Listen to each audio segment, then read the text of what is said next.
हम आपको अपने पिता की बात बता रहे हैं। हमारे पिता जिस दिन हम भागे उसके 3 दिन बाद हमको पकड़ा गया। जो ही देखा पिताजी आ रहे सो आंख मूंद के बैठे, उठ खड़ा हो। तीसरी बार का आप खड़ा हो जाए, हमें लगा डंडा पड़ेगा चौथी बार।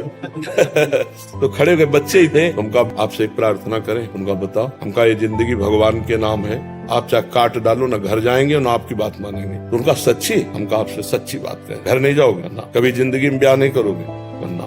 बोले खड़े हो जाओ, खड़े हो। ऐसे छाती से लगाया, कहा राम राम राम 3 बार ऐसे छाती से, राम राम राम ऐसे कहा। जाओ, अगर ऊसर में भी बैठोगे तो फूलों की वर्षा हो। जाओ, जिंदगी में कभी तुम्हारा कोई बाल बांका नहीं हो सकता। पर एक बात ध्यान रखना, अगर आप बाबा जी बनते हो और अगर कहीं किसी की बहन बेटी देखी तो फिर तो हमका जिंदगी में आप इस बात को कभी नहीं सुनोगे।